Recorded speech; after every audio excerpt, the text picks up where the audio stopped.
Hampa kalau malam-malam dapat laksa, hampa kena main cari dekat sini. Sat warna makan. Hampa tengok sat laksa dia tengah malam tu. Telok 2 biji lah. Hampa boleh take. Tapi warna nak rasa sikit-sikit je. Jadi kita makan pokok limau. Tu laksa dia.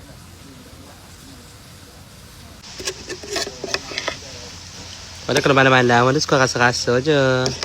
Ya Allah tu. Tengok wangi tu.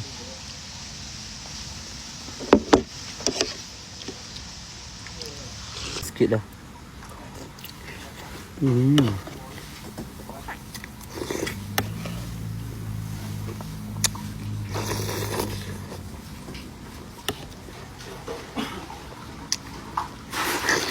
Apa? Traffic light tu tunggu je no. Atas tiga mbak. Seri Astana. Bandar Seri Astana. Laksa kat Yati.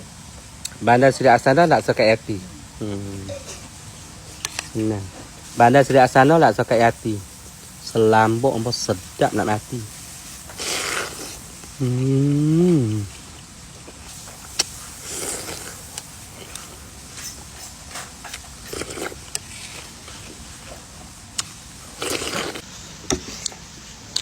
Sedap loh.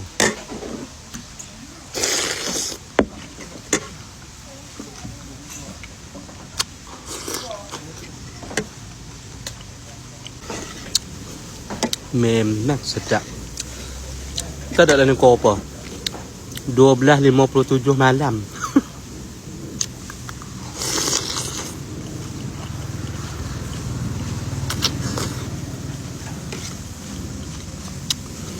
Ya.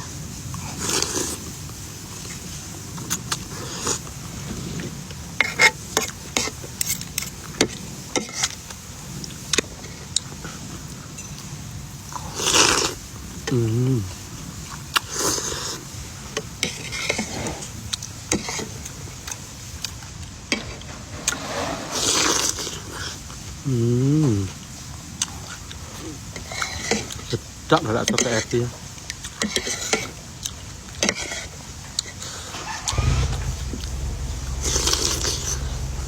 Kecuali bila ada catering. Oh, kalau ada catering bakal cucuk dah. Laksa kau buat sampai malam. Malam. Ada bila ni soal tu tak buat siap standby untuk esok tu sebab dah. Betul lah no. Kita orang baru siap untuk esok.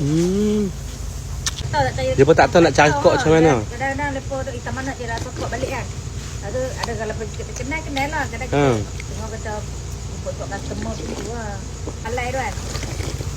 Lalu orang bagi kat laksa Penang tagih lah. Laksa Penang tagih kat itu. Dah.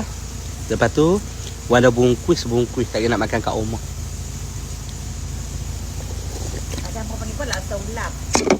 Oh kan, ulam banyak tu. Sedap kok. Laksa kat Yati memang sedap. Orang lama dah, bukan baru buat laksa ni. Tak ada bungkus, terima kasih. Bungkus. Dia nak balik dah.